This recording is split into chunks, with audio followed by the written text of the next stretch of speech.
বরিশালের বাকেরগঞ্জে প্রায় 10,000 জেলে পরিবার মানবেতর জীবনযাপন করছে।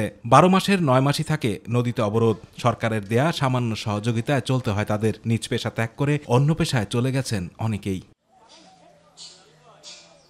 এই উপজেলার 10টি নদী রয়েছে। দেশের আহরিত ইলিশের বিশাল অংশ আসে এই বাকেরগঞ্জ থেকেই। সরকারি হিসেবে তালিকাভুক্ত জেলের সংখ্যা 5,560 জন, কিন্তু প্রকৃত জেলের সংখ্যা 10,000 হতে পারে বলে ধারণা স্থানীয়দের। এর মধ্যে সরকারি চাল পায় মাত্র 3,989 জন, বাকিরা সরকারি সুবিধা থেকে বঞ্চিত। 12 মাসের 9 মাসই অবরোধে বন্ধ থাকে, তো আমাদের সংসার চালাইতে খুবই কষ্ট হয়। 175 কেজি চাউলে আমাদের কিছুই হয় না।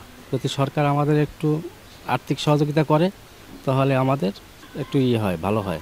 আমার স্বামী একজন জেলে, সে ছোটবেলা থেকে জাল বায়, কিন্তু সে কোনো আর্থিকভাবে সহযোগিতা পায় না।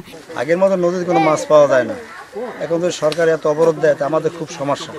আমাদের বাচ্চা কাছে নিয়ে চলতে খুব সমস্যা। আমরা জেলে কাজ করেই খাই।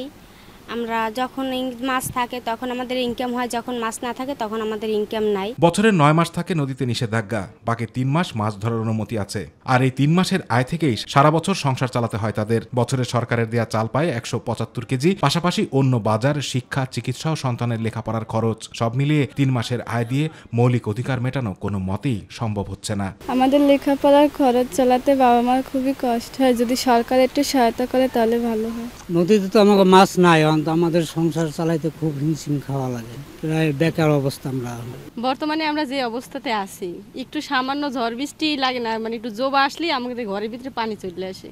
এখন তো মাছ আনাজ গাঙ্গে নাই, কিন্তু আমাকে চলতে পারতে কষ্ট।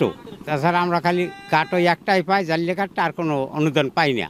উপজেলা মৎস্য কর্মকর্তা বলছেন, সীমাবদ্ধতার কারণে সব জেলেকে সরকারি সুবিধার আওতায় আনা সম্ভব হচ্ছে না। এ বিষয়ে ঊর্ধ্বতন কর্তৃপক্ষকে জানানো হয়েছে। জেলেদের যে আমরা প্রণোদনা দেই বা বিজিবির মাধ্যমে চাউল বিতরণ করি, এটা তাদের সংখ্যার তুলনায় খুবই কম।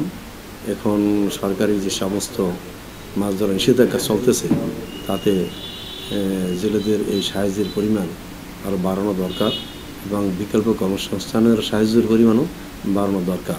উপজেলা নির্বাহী কর্মকর্তার দাবি, সবসময় তারা জেলেদের পাশে আছেন। নতুন বাংলাদেশে জেলেদের সুযোগ সুবিধা আরও বাড়ানো হবে বলেও প্রত্যাশা তার। যারা অনিবন্ধিত জেলে আছেন তাদেরকে নিবন্ধন করার প্রক্রিয়া চলমান রয়েছে, পাশাপাশি তারা যাতে আরও সুযোগ সুবিধা পায় সেই বিষয়ে আমরা কাজ করছি। আতিকুর রহমান তিতাস, মাই টিভি।